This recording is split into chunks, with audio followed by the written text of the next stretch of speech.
Hi, hope everybody's doing well, and we're going to start on the next presentation. So we've discussed how to develop goals and objectives. You used your case study information, wrote your goals and objectives to support the needs that you identified for Sarah in your PLAF statement. Goals and objectives are one way to support a student's needs, and this time we're going to look at another way to support students' needs. So we're going to talk about supplementary aids and services or accommodations or modifications. So you can sort of use those terms a little bit intermittently. So we're going to continue on and talk about the next piece.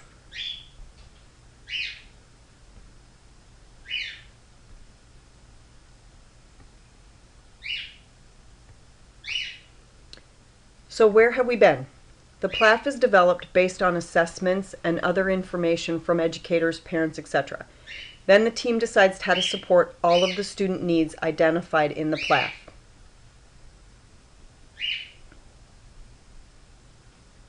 Remember, all of the students' needs have to be supported in the IEP, but you do not need to write an annual goal and short-term objectives to support every need.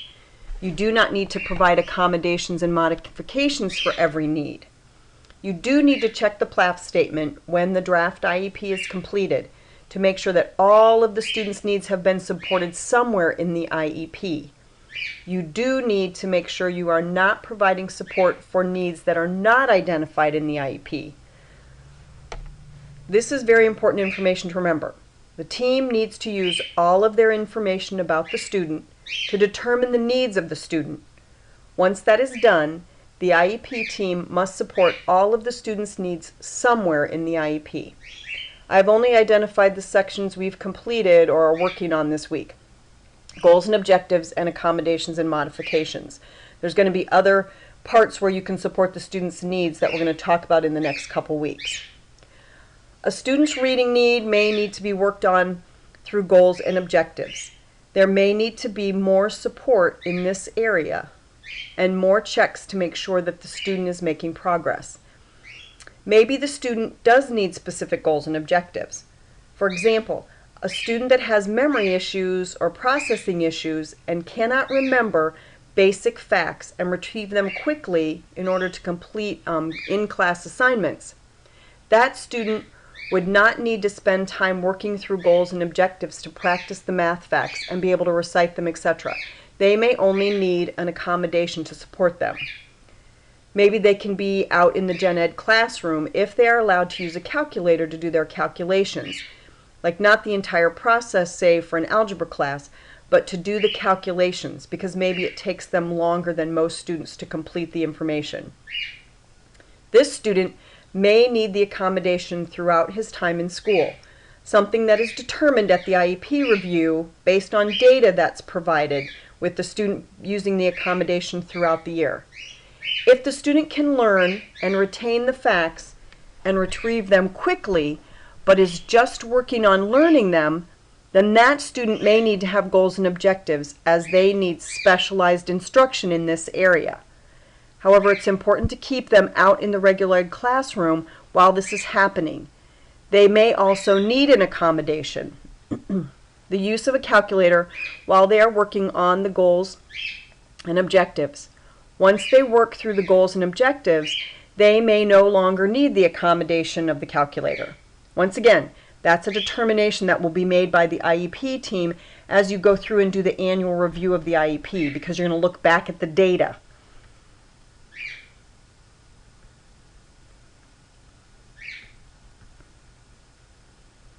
So look at what disability was identified and how does the student's disability keep them from accessing the general ed curriculum. You've completed the considerations page in the IEP, and you've already read through the information in the evaluations and developed the PLAF statement. The team has identified the student's needs, and now the team needs to ask, what disability was identified and how does the disability keep them from accessing the general ed curriculum?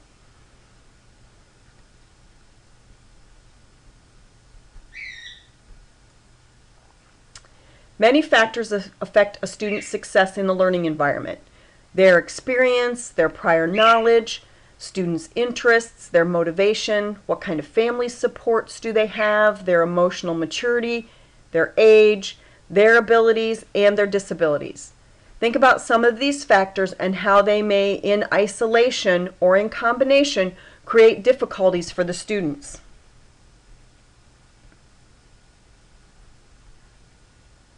If you look at the need area of each student, you can place them on the learning continuum. Maybe in reading they are below average, and maybe in writing they are average or above average. In math, maybe they're significantly below average. Thinking about where they fall on the continuum in each area may help you decide what is the most important place to start with the student and what areas may need more support than others. So you use this continuum for each. So reading, where do they fall? What supports do they need? Math, where do they fall? What supports do they need? Where's the best learning environment for math? Each need is looked at individually.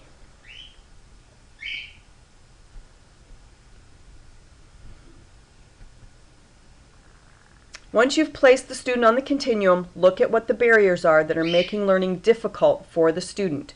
Determining the barriers will make it easier for the IEP team to recommend the most effective supports for the student.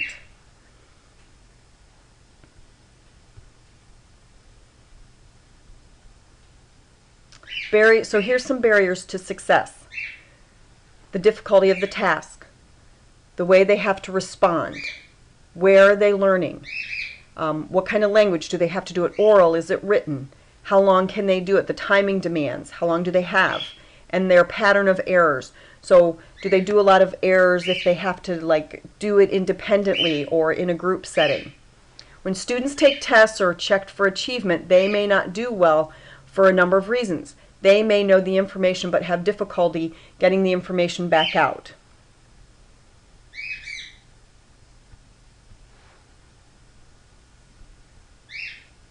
So now look at how can the student's needs be supported. As you determine how to support the student, you should always be thinking that students with disabilities can achieve grade-level academic content standards and should have equal access to the gen ed curriculum. That should always be your first thought. You should always be having high expectations for your students, no matter what their disability is. You want them to achieve at the highest level they possibly can as that individual student. In order to achieve this, there will be times when a student with disabilities will need to be provided with accommodations or modifications in order to have access to the gen ed curriculum and progress. To accomplish equal access, IEP team members must be knowledgeable about the state and district academic content standards and assessments. There has to be a collaboration between general ed and special educators. It takes a team. There have to be people on the IEP team that understand the curriculum and the standards that are introduced and worked through throughout the grade level. You have to know what the students would have learned in previous grades and where they're going in order to develop an appropriate individualized plan. If you determine that the student needs accommodations or modifications, you first need to understand what those entail. So, what is an accommodation?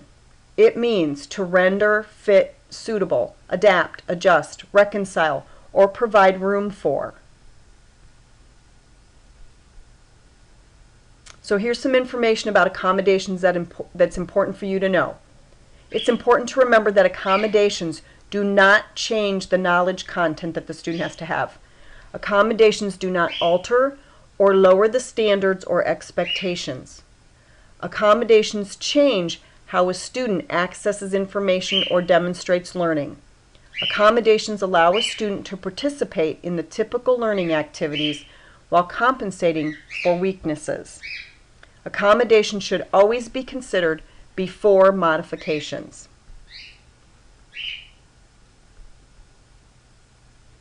Accommodations level the playing field. They are intended to reduce the effects of the student's disability, but they do not reduce learning expectations. Accommodations are supports or services provided to help a student, number one, access the general ed curriculum and validly demonstrate their learning.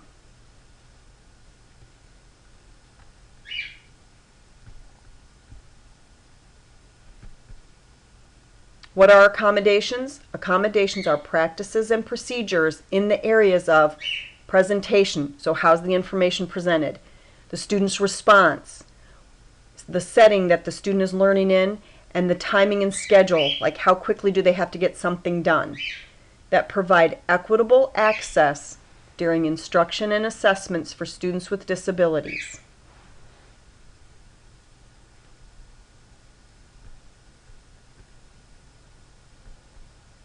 So, the first area that you could provide accommodations in is presentation.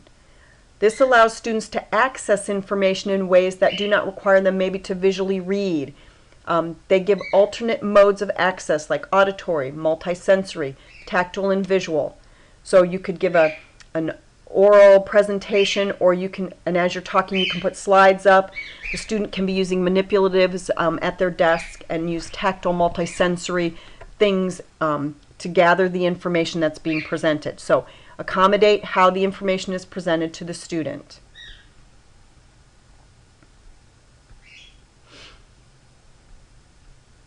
And just here are some pieces to it. A human reader, they could listen to it.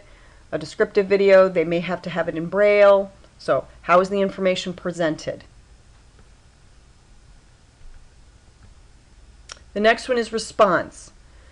Response accommodations allow students to complete activities, assignments, and assessments in different ways, or to solve or organize problems using some type of assistive device or organizer.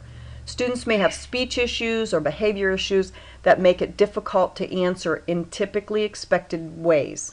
So providing the opportunity for them to answer a question or complete an assignment in a different way while still fulfilling the same requirements as the others in a class is a response accommodation. Instead of maybe answering out loud, the student can email or provide their answer in writing. Maybe they can hold up an index card with a specific response or point to the word or answer. So they are just being able to respond in a different way, but they still have to complete the same content expectations as everybody else.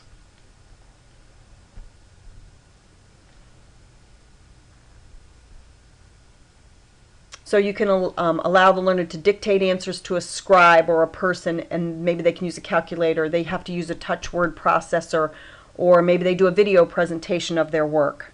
So other ways to respond to the questions and the information to show that they have the knowledge.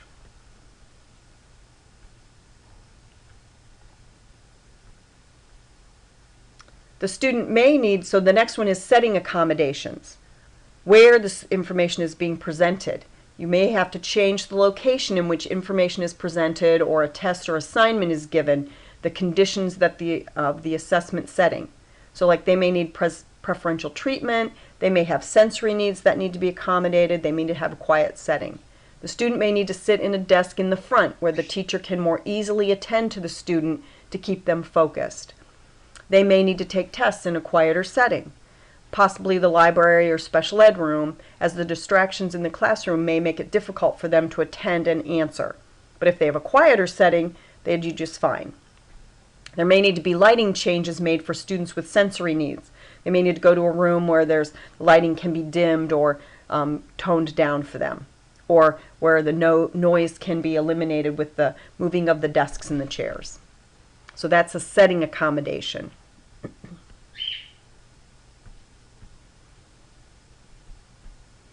The next one is timing and scheduling accommodations. So you may have to increase the allowable length of time for them to complete an assessment or an assignment, and perhaps change the way the time is organized. Maybe they need to do one page each period, or one page a day or something, until they can get it done. So you might have to allow them more time or chunk the information for them.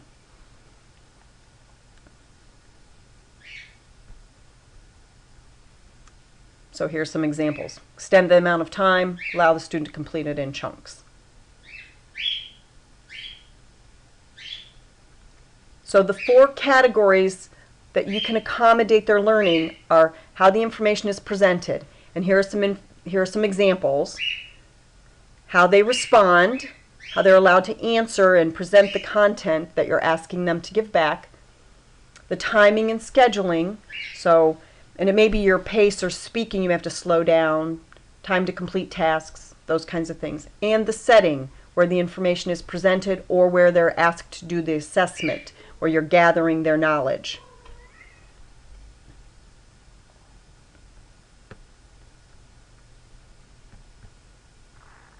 And here's a list of examples that can be used. So like audiobooks are an accommodation, extra textbooks provided at home so that they have something extra. Maybe they need a scribe to take notes for them in class, or maybe they need to read the information or speak to somebody and they write their information. The student may need to be tested orally. They may need a multiple choice instead of fill in the blank. Maybe their seating has to be away from distractions. Maybe they get to use a calculator or math fact sheet. Maybe the teacher needs to stand near their desk. So that's just some examples. There's a lot of different accommodations that are available to be used for students. Remember, accommodations can increase success. By accommodating does not mean watering down the curriculum. You're not changing the curriculum. You may often than not hear the following comment from another student, or even scarier, another educator, when you talk about accommodations. You'll hear, hey, that's not fair. Why do they get to have more time, or whatever? The big picture is access to knowledge. It is necessary to make sure that everyone has an equal opportunity to learn and have access to the same curriculum. Education is not about being fair by making everyone's education exactly the same. Accommodations are not like extra help or giving them an extra leg up. Many people use accommodations, not just students with disabilities.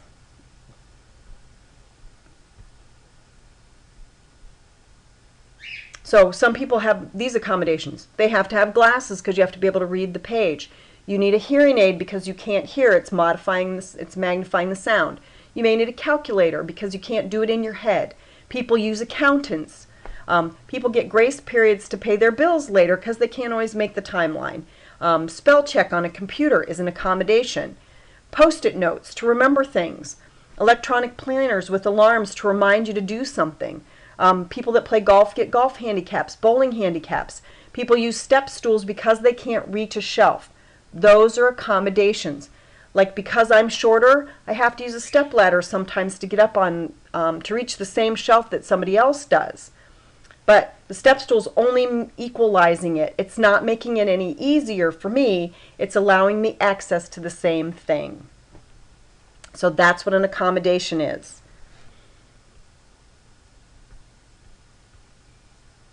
So then we have to talk about modifications. What's the difference between an accommodation and a modification? A modification alters the form or intensity of something. So remember that word. It's altering, it's changing.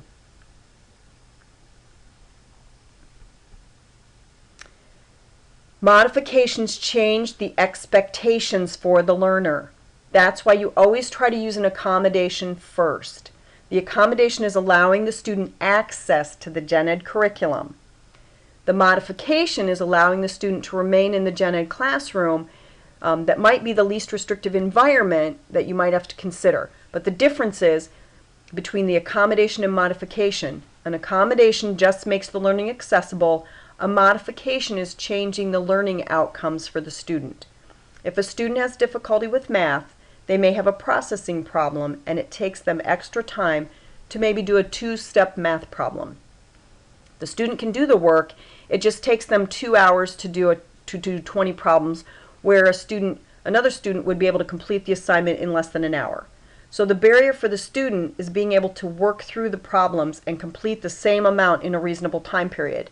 You ask first, can I keep the student in the gen ed classroom with an accommodation? If the student just needs some assistance, but not an adjustment to the learning outcome, the answer is yes, and you provide an accommodation. So the modification is going to change the content and performance expectations. It's going to change the output of what they have to do.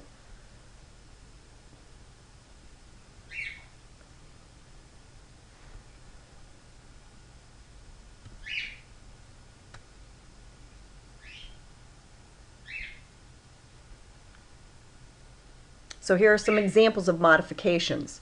You may give them yes or no strategies to answer. You may give them a sentence starter. You allow the student to interact with the assignment and not the entire curriculum. Maybe they only have to complete the addition portion and not the subtraction portion of the assignment. You give them alternate goals. The standard is that the student will be able to locate each continent and provide the latitude and longitude and give the capital. And maybe Sarah's only expected to locate the continents on the map. So you are lessening what your expectations are of the student if you modify.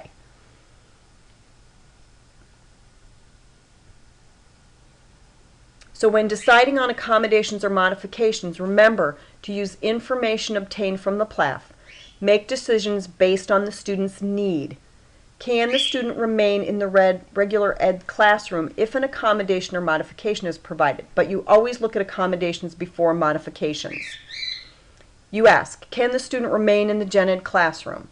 If not, then you consider the modification. If the gen ed classroom would be the least restrictive environment for the student, that's where you want to keep them. Maybe they can't do all the same work, but putting them maybe in an emotionally impaired classroom might increase their negative behavior. Their behavior is better and more appropriate if they have role models in the gen ed classroom. So they need to spend less time out of that classroom. So you want to keep them in that setting rather than placing them in the emotionally impaired room because their behavior, the behavior you don't want increases. But they can't do the same amount of work. So you may want to provide a modification to allow them to remain in the gen ed classroom, to keep them in the learning setting. Modifications change the expectations for the learner. The difference between an accommodation and modification. An accommodation just makes the learning accessible. A modification changes the learning outcomes. If the student has difficulty with math, and they have the processing problem that we talked about before, and it takes them extra time, and they can do the work. So the barrier for the student is being able to work through the problems and complete the same amount in a reasonable time period. You ask first, can I keep the student in the gen ed classroom with an accommodation? If the student just needs some assistance but not an adjustment to the learning outcomes, the answer is yes, and you provide an accommodation. If the gen ed classroom is working on addition and has added in subtraction, and you want the student to remain in the classroom but they can't do subtraction, you allow them to stay, and anytime a math assignment is given that has both addition and subtraction and the student only has to do addition, you have now altered the learning outcomes. So the student's being allowed to stay in the gen ed classroom, but they don't have to do the same as everybody else. They're going to work on only the addition parts while other students are also doing addition and subtraction. That's a modification.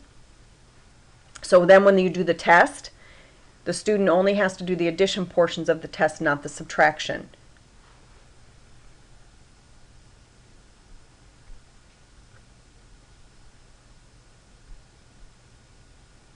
Whenever possible, you want to involve the student. You want to ask the student questions. You ask them, think about all the classes you're taking now. Explain what you do well. Which class is the hardest? What's hard about the class? What makes it difficult for you to learn there? Like paying attention, taking notes, working in groups, taking tests, completing group assignments. The more actively involved the students are, the more chance that the accommodation or modification will be used and help them progress. I know this is difficult if the student's younger, but you can still ask them some questions and because they can tell you about how they learn best.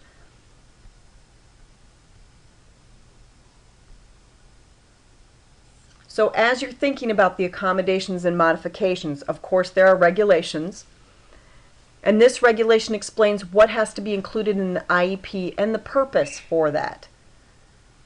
So the term Individualized Education Program, or IEP, means a written statement for each child with a disability that is developed, reviewed, and revised in a meeting in accordance with Regulation 300-320 through 300-324. And it has to include a statement of the special ed and related services and supplementary aids and services based on peer-reviewed research to the extent practicable to be provided to the child or on behalf of the child, and a statement of the program modification or supports for school personnel that will be provided to enable the child to advance appropriately toward attaining the annual goals, to be involved in and make progress in the general education curriculum in accordance with paragraph A1 of this section, and to participate in extracurricular and other non-academic activities, and to be educated and participate with other children with disabilities and non-disabled children in the activities described in this section. So this doesn't only pertain to in the classroom. Remember, it said participate in extracurricular and other non-academic activities. If the student needs an accommodation or modification to be able to participate in the drama club or to join a sport like football or track, maybe the student's hearing impaired and they need an interpreter, the school is going to have to provide that for the student. Okay? Maybe they need their the directions read for them in order to be able to participate in track. So they can't just listen, they have to have visual things. Then the coach would have to provide them with the speeches and things in the locker room in writing. So you have to think about this. So this is the whole area of school. School incorporates the classroom and after-school activities. And they have to be made available. They have to be accessible for students with disabilities, just like they are for students without disabilities.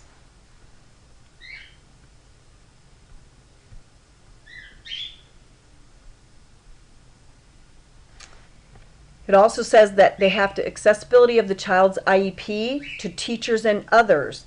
It's the public agency that has to ensure that the child's IEP is accessible to each regular ed teacher, special ed teacher, any related service providers like occupational therapists, speech therapists, and any other service providers who are responsible for the IEP's implementation. And each teacher and provider described above is informed of his or her specific responsibilities related to implementing the child's IEP and the specific accommodations, modifications, and supports that must be provided for the child in accordance with the IEP.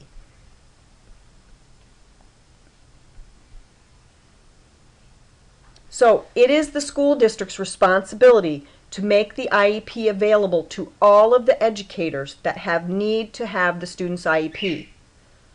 Remember we talked about confidentiality in FERPA? Only those with educational relevance that need to be working with the student should have access to the IEP. This usually falls to the IEP team and in most instances to the special educator to make sure that if the student is going to be in the gen ed classroom and if any of the accommodations and or modifications are accessible to the student, that the gen ed classroom teacher is aware that the student has an IEP, that the student has accommodations and or modifications, what the accommodations and or modifications are that the teacher is responsible to do in the gen ed classroom. If the student needs to have preferential seating, if the student has to have tests read, the gen ed teacher can read the test to the student, or they can work with the special educator to allow the student to go to the special ed classroom during the test to have it read or to take it in a quieter setting. The regular educator is also responsible to document that the accommodation is being provided. So just like goals and objectives, you have to monitor progress on the accommodations. You have to document that the accommodation is being provided and check to see if it is assisting the student to progress. You can't just write them in the IEP and then forget about them. In some instances, the general educator will resist having to provide accommodations because it's extra work. But if it's written in the IEP It is required to be provided. So it's really important for the special educator to know if that gen ed teacher is not at the IEP, they have to be made aware. So maybe at the beginning of the year, you have to go to the general ed teacher and say, hey, you're going to have this student, and here's a list of their accommodations. This is what has to be done, and this is how it has to be done. And you're going to have to document it, like put it in their lesson plans that it got provided. So if it's written in the IEP, it is required to be provided. If there is an issue with non-compliance, you have to take that to your administrator. You can only provide assistance to the other educator in terms of providing them information on how to best implement and document the accommodations and modifications.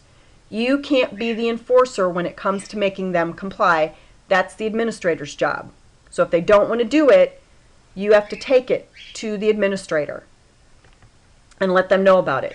If the IEP is made accessible and the teacher has been given the information about the student and the accommodation, and that it's their job to document that it's being provided. If they make the choice to not comply, then the parent is free to file a complaint that's saying, hey, my student's IEP is not being implemented the way it's written. The school will be, that complaint goes to the state, and the school will be investigated. And if the investigation determines that the accommodation is not being provided, then the district's going to have to compensate the student's education. Because if it's not being provided correctly, then they weren't being educated. And sometimes this means that they have to make up educational time for the student, which can cost the district money. So they're not going to be really happy with that teacher. So the following regulation helps lend some backup to that requirement. The regulation that we just spoke about, I'm going to go back to the slide, so hold on. So this regulation talks about it's their responsibility to provide it.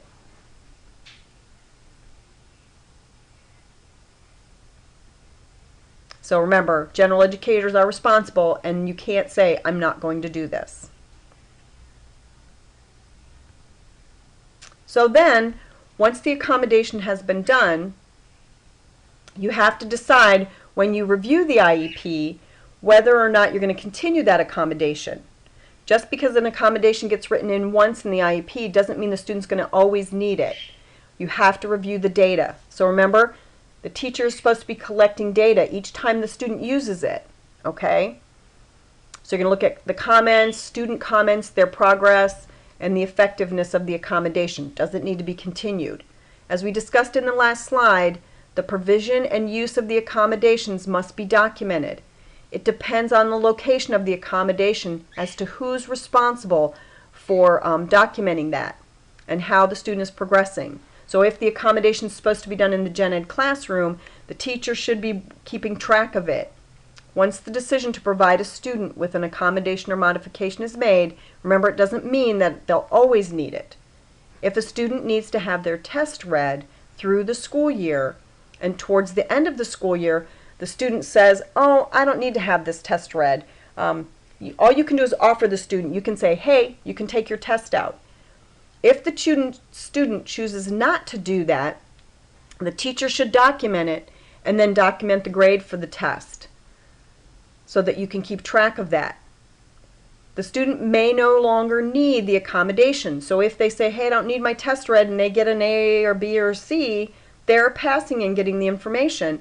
Maybe they don't need to have their tests read any longer. The student doesn't have to make all A's. They just have to be able to meet the standards of the grading. So you can't just stop using it though. The data needs to be presented at the IEP reviewed, and at the review you determine whether you're going to keep the accommodation or not. So if the student's progressing, you can't just decide not to do the accommodation. I mean, the teacher has to do it until the IEP is changed. So the bottom line in all this, it's about student achievement. So you have to go back, look at your PLAF information, make your decisions based on what the student's needs are, and as you go through the IEP, document their progress, and at the annual review, that's when you review the information to determine whether you continue or whether the IEP gets changed, and you look at the student's needs at that point. So it's a continuous process.